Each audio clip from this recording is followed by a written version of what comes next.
TGT के batch में क्या देखेगा, टीजीटी के बैच में हम लोग जितना पढ़ना है ट्रिगोनोमेट्री, कितना है इसमें, ये ट्रिगोनोमेट्री।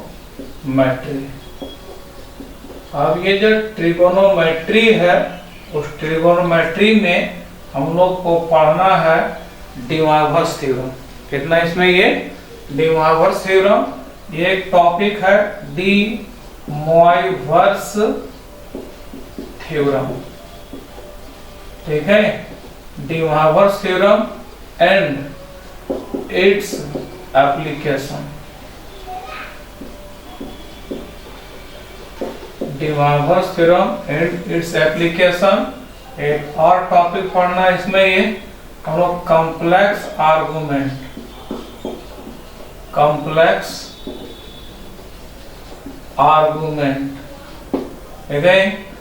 अगला पढ़ना है इसमें ग्रीगोरी सीरीज, ग्रीगोरी सीरीज। और एक ग्रीगोरी सीरीज के बाद लास्ट में इसमें पढ़ना है टॉपिक ये summation of series, summation of series. अब यहां जानिए ये ट्रिगोनोमेट्रिक जो टॉपिक है, उस ट्रिगोनोमेट्रिक टॉपिक में हम लोग पढ़ना है डिमॉर्गन्स थ्योरम दूसरा, और उसका उसी का application, De Morgan's theorem its application. और दूसरा टॉपिक पढ़ना उसमें ये कॉम्प्लेक्स आर्गुमेंट, और तीसरा टॉपिक पढ़ना है ग्रीगोरी सीरीज, और चौथा टॉपिक पढ़ना हम लोग का समेशन ऑफ सीरीज।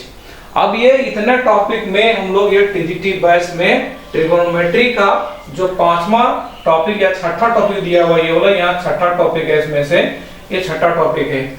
अब जानते हैं हम लोग ये डिमॉर्गन्स थ्योरम, एक करके जान लेते हैं। पहले ये डिमॉर्गन्स थ्योरम है, ठीक है, डिमॉर्गन्स थ्योरम। अब देखिए डिमॉर्गन्स थ्योरम जानने से पहले हम लोग जान लेते हैं कॉम्प्लेक्स नंबर का थोड़ा कुछ जानकारी है। अब है कि मान ले इसमें से ये कॉम्प्लेक्स नंबर सीधा हो जाएगा कि कोई z लिखा हुआ है, अगर दिया हुआ a और प्लस i b के फॉर्म में है तो उसको बोले हम लोग कॉम्प्लेक्स नंबर। और इस कॉम्प्लेक्स नंबर को हम लोग कन्वर्ट कर सकते हैं इसके पोलर फॉर्म में। तो देखिएगा पोलर फॉर्म में कन्वर्ट करने के लिए समझिए, पहले एक सर्कल दिया हुआ है एक, ठीक है, और इस सर्कल का हम लोग सेंटर मान लेते हैं कितना, ये ओरिजिन, ये हो जाएगा x एक्सिस, इधर y एक्सिस मान लेते हैं, यहाँ कोई पॉइंट दिया हुआ है, यहाँ ओरिजिन ही है। सपोज कीजिए कि ये रह जाएगा हम लोग x एक्सिस, ये हो जाएगा y एक्सिस, और ये ऑर्गेन प्लेन या complex number plane, Argand plane या कॉम्प्लेक्स नंबर प्लेन में इसको हम लोग बोलते हैं रियल एक्सिस, और ये वाला कहलाता है इमेजिनरी एक्सिस, कहलाता है ये सही है, इमेजिनरी एक्सिस, ठीक है, ये इमेजिनरी एक्सिस है। अब ये इमेजिनरी एक्सिस हो गया यहाँ तक। ये मान लिया यहाँ कोई पॉइंट दिया हुआ हम लोग का z, ठीक है, और z एक कॉम्प्लेक्स नंबर है जिसको लिखे हम लोग a, और प्लस कितना हो जाएगा ib, a प्लस ib के मतलब हो जाएगा रियल एक्सिस में a यूनिट और इमेजिनरी एक्सिस में हो जाएगा b यूनिट। जब रियल एक्सिस में हो जाएगा हम लोग a यूनिट, तो यहाँ एक कोई पॉइंट मानते हैं p, जिस p पॉइंट का कोऑर्डिनेट होगा ab, और इसी को अगर लिखते हैं हम लोग पोलर फॉर्म में तो यहाँ हो जाएगा r थीटा, ठीक है। अगर कार्टेशियन फॉर्म में लिखे हैं तो ab, और इसी को लिखे हम लोग पोलर फॉर्म में तो वो कहलाएगा हम लोग कौन सा, ये r थीटा, ये ठीक है, यहाँ तक है। इसके बाद देखिए हम लोग यहाँ से ड्रॉ कर देते हैं परपेंडिकुलर, पहले ये O से लेकर के P को मिला दी, और यहाँ से हम लोग ड्रॉ कर देते हैं परपेंडिकुलर। अब ये ड्रॉ किए परपेंडिकुलर P से x एक्सिस में, इसको मान लेते हैं हम लोग A। तो O से लेकर के A तक का जो डिस्टेंस है वो हो गया A यूनिट, और फिर हमें P से लेकर के M तक का डिस्टेंस कितना हो जाएगा B यूनिट। सीधा दे दिया हुआ एक जो रेडियस है हम लोग का OP, वो x के पॉजिटिव डायरेक्शन में थीटा एंगल बनाया है, ठीक है, यहाँ तक है। कितना एंगल बनाया इसमें, ये थीटा एंगल। और रेडियस जो है ना, रेडियस को मान लेते हैं हम लोग कितना r, तो इस P पॉइंट का जो कोऑर्डिनेट होगा वो होगा r थीटा। ये पोलर फॉर्म में होगा, लेकिन अगर इसी को हम लोग बोलते हैं किसमें, ये कार्टेशियन फॉर्म में, तो कार्टेशियन फॉर्म में हो जाएगा ए बी हो गया। अब अगर हम लोग आते हैं इस ट्राइंगल में, ये आते हैं हम लोग in triangle, in right angle triangle, ये हो जाएगा राइट एंगल्ड ट्राइंगल, है ना। और उस राइट एंगल ट्राइंगल लेते हैं हम लोग, यहाँ से राइट एंगल ट्राइंगल ये ओ एम और किसमें आते हैं पी, ओ एम पी में अगर इसमें निकालते हैं हम लोग cos थीटा पहले लेते हैं, कितना ले इसमें ये cos थीटा, तो cos थीटा इक्वल टू हो जाएगा बेस और बाय हो जाएगा हाइपोटेनियस, तो हो जाएगा ओ एम और बटा हो जाएगा ओ पी। जबकि इसी में निकाले हम लोग साइन थीटा, तो साइन थीटा हो जाएगा पीएम और बाय में हो जाएगा हम लोग का ओपी। अब रह गया इसमें ये कितना, ये cos theta is equal to ओ से लेकर के एम, ओ से लेकर के एम तक हो जाएगा ए और ओ से पी तक हो गया आर। इसी तरह इसमें निकाले हम लोग ये साइन थीटा, तो P से लेकर के M हो गया B और ये हो जाएगा हम लोग का R। तो इससे निकाले यहाँ से A इज इक्वल टू, तो बोलिए R cos थीटा हो जाएगा, ये R जरा के मल्टीप्लाई होगा, इसके नीचे 1 है, क्रॉस मल्टीप्लिकेशन कर दें इसमें, ये रह गया, इसमें से होगा B इज इक्वल टू, तो कितना हो जाएगा R थीटा। तो इसमें कितना हो जाएगा, ये ए बी का निकल गया फॉर्मूला, ये निकल गया हम लोग का यहाँ ए और बी आ गई। मतलब क्या है कि अगर आर और थीटा अगर दिया हुआ है और उसमें हमको ए बी निकालना हो जाएगा, कार्टेशियन फॉर्म में निकालना उसका, तो यहाँ कितना हो जाएगा a equal to r cos theta और जबकि b इक्वल टू हो जाएगा कितना है आर साइन थीटा। अब रह गया ये कंडीशन हम लोग का पोलर दिया गया, आर दिया हुआ है, रेडियस दिया गया मतलब ये, और थीटा दिया गया है, तो हम लोग निकालने a, तो a का फॉर्मूला हो जाएगा आर कोस थीटा हो गया। लेकिन अगर मान ले b निकाले तो b का हो जाएगा आर साइन थीटा हो गया। कहीं कोई दिक्कत इसमें ये नहीं है ना। अब आते हैं अगर इसी का हम लोग दोनों को स्क्वायर कर लेते हैं, ये कितना दिया हुआ है, तो यहाँ लिखे हम लोग a स्क्वायर, ठीक है, और प्लस करते हैं कितना हो जाएगा b स्क्वायर। ए स्क्वायर और बी स्क्वायर को जोड़ देते हैं तो देखिएगा ए स्क्वायर के मतलब हो जाएगा आर स्क्वायर और cos square theta, r square cos square theta, फिर हो जाएगा प्लस आर स्क्वायर और कितना हो जाएगा साइन स्क्वायर थीटा। आप इसमें कॉमन लेंगे आर स्क्वायर तो बच जाएगा हम लोग कितना है कोस स्क्वायर थीटा और प्लस में हो जाएगा sine square theta. Cos square theta plus sine square theta equal to कितना हो जाएगा 1। तो ये देखिए ये हम लोग हो जाएगा आर स्क्वायर, ये रह गया।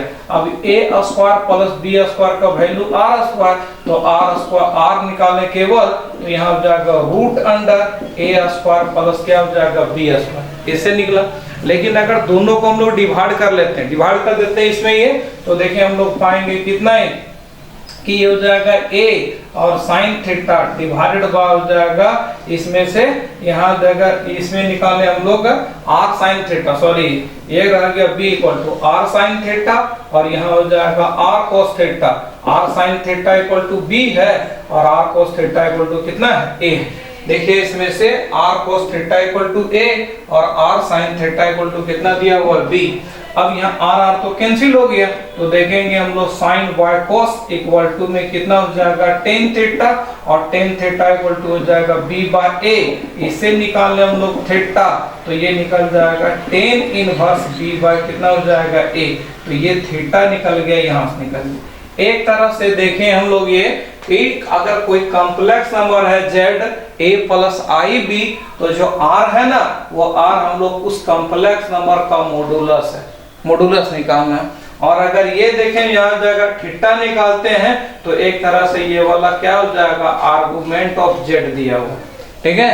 तो यहाँ से हम लोग देखें कि जो कॉम्प्लेक्स नंबर है ना a प्लस आई बी, उसको अगर हम लोग कार्टेशियन फॉर्म को कन्वर्ट कर देंगे पोलर फॉर्म में, है ना, तो वो आएगा हम लोग यहाँ से कि z इज इक्वल टू, अब इसको कन्वर्ट कर लें इस पे इन पोलर फॉर्म में, तो यहाँ z इज इक्वल टू दिया हुआ a और प्लस हो जाएगा आई बी, तो a प्लस आई बी को लिखें a के बदले r cos थीटा प्लस हो जाएगा i और कितना हो जाएगा r sin थीटा।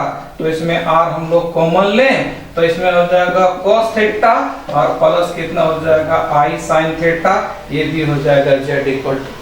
तो कोई भी अगर कॉम्प्लेक्स नंबर दिया हुआ है a प्लस आई बी के फॉर्म में और उसको हम लोग पोलर फॉर्म में कन्वर्ट करना है तो लिखें z equal to r cos theta plus i sine theta, है ना। आर कॉमन ले लिए, r into cos theta plus i sine theta. अब रह गया कि थीटा का मान निकालने के लिए यहाँ देखें theta equal to tan inverse B by A, और आर निकालने के लिए R equal to root under A square plus कितना हो जाएगा बी स्क्वायर। कहीं कोई परेशानी नहीं है। अब रह गया कि ये जो r cos theta plus r cos theta plus i r sine theta के फॉर्म में ही हम लोग डिफाइन करेंगे किसका, यहाँ से ये डिमार्गस थ्योरम को। अब है कि कोई भी कॉम्प्लेक्स नंबर जैसे दिया हुआ है z, अगर उसी का पावर बहुत ज्यादा दे दिया हुआ है, z का पावर 5, z का पावर 6, z का पावर n, z का पावर 10, ऐसा कुछ टर्म दिया हुआ हो और उसको इजी वे में सॉल्व करने के लिए हम लोग डिमार्गस थ्योरम का ही यूज करेंगे। और डिमार्गस थ्योरम में हम लोग r cos theta plus i r sin theta के फॉर्म में लाएंगे इसमें, ठीक है। अब इसमें जाना है डिमार्गस थ्योरम का हम लोग का स्टेटमेंट जानिए इसमें, डिमार्गस थ्योरम में, ठीक है, या स्टेटमेंट। तो देखिए डिमार्गस थ्योरम कहता है क्या, ये हो जाएगा कि इफ, ठीक है, ये हो जाएगा n इज एनी, ये हो जाएगा पॉजिटिव और negative integer, positive if n is any positive और नेगेटिव इंटीजर, ये हो जाएगा then cos theta plus i sin theta to the power n is equal to cos theta plus i sin theta का whole power n is equal to cos n theta plus i sin n theta. ये De Moivre's theorem का statement है, ठीक है। अब इसका simple proof जानिए इसमें ये, तो यहाँ देखिए प्रूफ में बहुत ज्यादा दिमाग लगाना है नहीं, मान लेते हैं इसमें कितना हो जाएगा cos थीटा 1 प्लस हो जाएगा i sin थीटा 1 को हम लोग गुना कर देते हैं cos थीटा 2 और प्लस i sin थीटा 2 से। अगर सिंपल इसको मल्टीप्लाई कीजिएगा तो पाते हैं हम लोग cos थीटा 1, इसको मल्टीप्लाई यहाँ से करें, इसको मल्टीप्लाई यहाँ से करें, cos थीटा 1 और n2 में हो जाएगा cos थीटा 2, फिर हो जाएगा प्लस i, यह हो जाएगा sin theta 2 into cos theta 1। इससे अब इसको इससे गुना कीजिए, इसको यहाँ से मल्टीप्लाई कर देते हैं, तो यहाँ प्लस कितना हो जाएगा i, फिर ये हो जाएगा sin थीटा 1 और n2 में हो जाएगा cos थीटा 2 और ये हो जाएगा plus i square, i into i equal to i square, और यहाँ रह जाएगा हम लोग का sin theta 1 into sin theta 2। अब हम लोग जानते हैं सिंपल सा इसमें ये कि cos थीटा 1 और इंटू हो जाएगा cos थीटा 2 और i स्क्वायर इक्वल टू जानते हैं कितना है -1। यहाँ हम लोग जान लें i स्क्वायर और इज इक्वल टू -1। तब अगर ये इतना ले यहाँ से तो i स्क्वायर इक्वल टू -1, तो ये माइनस हो जाएगा sin थीटा 1 और इनटू में sin थीटा 2, ठीक है। फिर प्लस यहाँ i कॉमन लें तो इसमें देखें sin theta 1 into cos theta 2 plus cos theta 1 और इनटू में हो जाएगा sin थीटा 2। तो हम लोग पाएंगे cos a into cos b minus sin a into sin b, cos a into cos b minus sin a into sin b, formula cos a plus b का। तो इसमें लिखे हम लोग cos थीटा 1 और प्लस कितना हो जाएगा थीटा 2, फिर हो जाएगा प्लस यहाँ i ने ये कितना हो जाएगा sin थीटा 1 और प्लस में थीटा 2, यहाँ formula cos theta 1 sin theta 1 into cos theta 2, फिर हो जाएगा plus cos theta 1 into sin theta 2, तो फार्मूला हो जाएगा sin a प्लस b का। तो हम लोग सिंपल सा पा रहे हैं कि cos theta 1 plus i sin theta 1 और cos theta 2 plus i sin theta 2 को अगर हम लोग मल्टीप्लाई करते हैं तो मल्टीप्लाई करने के बाद भी वही चीज आ जाता है ना, cos थीटा और प्लस i sin थीटा के फॉर्म में ही आता है ना, cos theta plus sin theta के फॉर्म में ही आ जाता है ना। लेकिन यहाँ एंगल जुड़ जाता है, सिमिलरली कर देते हैं इसमें से cos थीटा 1 प्लस में हो जाएगा आई साइन थीटा 1, ठीक है, और फिर इंटू करते हैं cos थीटा 2 प्लस में हो जाएगा आई साइन थीटा 2, एक टर्म और लेते हैं cos थीटा 3 और प्लस में हो जाएगा आई साइन थीटा 3। तो इसको सिंपली मल्टीप्लाई करेंगे तो ऐसा आ जाएगा हम लोग का ये cos है ना theta 1 plus theta 2 plus theta 3 plus में हो जाएगा i sine theta 1 plus theta 2 plus theta 3। इसी तरह अगर मान ले हम लोग n टर्म को गुना कर लेते हैं एकदम, ठीक है, तो देखिए सब में क्या हो जाएगा, सारा एंगल जुड़ जाएगा पूरा ये। तो यहाँ देखिएगा इसमें लिखे cos theta 1 plus i sine theta 1 और इनटू कर देते हैं फिर कितना cos थीटा 2 प्लस में i sine theta 2 dot dot dot dot गुना कर देते हैं cos थीटा n प्लस में हो जाएगा आई साइन थीटा n। तो पाएंगे इसमें कितना cos theta 1 plus theta 2 plus theta 3 dot dot dot dot theta n और प्लस हो जाएगा i sine theta 1 plus theta 2 plus theta 3 dot dot dot dot theta n तक। अब अगर यही वाला कंडीशन है, इस कंडीशन में हम लोग जानते हैं यहाँ पुट कर देते हैं ये है ना theta 1 equal to theta 2 equal to theta 3 dot dot dot dot equal to theta n और इसको मान लेते हैं हम लोग थीटा, मान ले थीटा ये। तो जब n टर्म में दिया हुआ है तो देखें हम इसलिए यहाँ पाएंगे cos theta plus i sine theta फिर इनटू में हो जाएगा cos theta plus i sine theta plus dot dot dot dot dot ये हो जाएगा cos theta plus i sine theta, ये n टाइम्स हो जाएगा और इज इक्वल टू इसमें लिखें cos theta plus theta dot dot dot dot n times तक फिर प्लस हो जाएगा i sine theta plus theta dot dot dot dot n time तक आएगा, ठीक है। तो अब हम लोग जाने इसमें जब इसको n टाइम्स मल्टीप्लाई करेंगे तो cos थीटा प्लस में कितना हो जाएगा आई साइन थीटा का होल पावर n हो जाएगा और इज इक्वल टू इधर हो जाएगा cos n थीटा प्लस में हो जाएगा आई साइन n थीटा। यही रह गया हम लोग का डिमॉर्गन थ्योरम। तो डिमॉर्गन थ्योरम में हम लोग पाए कि cos theta plus i sine theta का अगर होल पावर हम लोग n करेंगे तो आएगा कितना cos n theta plus i sign n theta के बराबर होगा। ये उसका हुआ डिमॉर्गन थ्योरम। क्लियर यहाँ तक? ये कोई दिक्कत नहीं।